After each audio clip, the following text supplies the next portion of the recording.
Hello everyone, আমি ভাস্কর। আজকে যে বিষয়টা নিয়ে কথা বলবো সেইটা হচ্ছে যে তুফানের যে পরিচালক রায়ান রাফি, সেই রায়ান রাফির সঙ্গে আমাদের সুপারস্টার মেগাস্টার জিদ্দার নাকি আপকামিং একটি সিনেমা আসতে চলেছে। সেই বিষয়টা নিয়ে নাকি তারা কথা বলবে।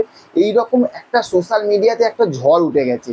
এবার এই ঝড়টা, এই যে কথাটা, এই কথাটার মধ্যে সত্যতাটা কতটা, মানে সত্যটা কত পার্সেন্ট রয়েছে, সত্যি কথাটা কত পার্সেন্ট রয়েছে এবং জলমারা কত পার্সেন্ট রয়েছে, সেই বিষয়টা নিয়ে আজকে ভিডিওতে আমি আলোচনা করব। আমি ভাস্কর বেরা, যারা আমাকে চেনেন না।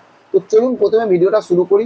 প্রথমেই একদম 100-এর মধ্যে 100% বলে দিচ্ছি, এই যে কথাটা, এটা বাংলাদেশের একজন পরিচালক, ওনার নাম যতটা সম্ভব মালিক সাহেব বলে, ঠিক আছে? তো উনি এই তথ্যটা দিয়েছে যে রায়ান রাফির সঙ্গে জিদ্দার আপকামিং একটি সিনেমা আসতে চলেছে, সেই বিষয় নিয়ে তারা কথাবার্তা চলছে।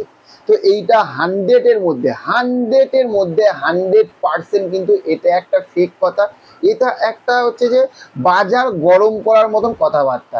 এবং এই বিষয়টা নিয়ে ভেবেছিলাম ভিডিও বানাবো না, কিন্তু কিন্তু এটার উপরে হাজার একটা ভিডিও হচ্ছে এবং অনেক মানুষেরা, আমি কমেন্ট বক্সে দেখছি, অনেকে কিন্তু জিদ্দাকে কিন্তু অপমানও করছে, ছোট করছে। এবার আপনারা যারা ছোট করছেন তারা একবার ভেবে দেখুন এই কথাটার মধ্যে সত্যটা কত পার্সেন্ট রয়েছে। তার কারণ রায়ান রাফি তুফান সিনেমাটা সাকসেস পাওয়ার পরে সে কিন্তু তুফান 2 এর জন্য সে কিন্তু একদমই কিন্তু ব্যস্ত হয়ে যাবে। তার আপকামিং মুভি কিন্তু তুফান 2 এবং আর একটা সিনেমা, সেটা হচ্ছে যে নূর, সেটা কিন্তু আর সামনের বছর কিন্তু, মানে এই বছর কিন্তু রিলিজ হওয়ার কথা রয়েছে। তাহলে বুঝতে পারছেন যে রায়ান রাফির হাতে কিন্তু এখন অনেকগুলো 2 থেকে 3 বছর তারা কাজ আছে।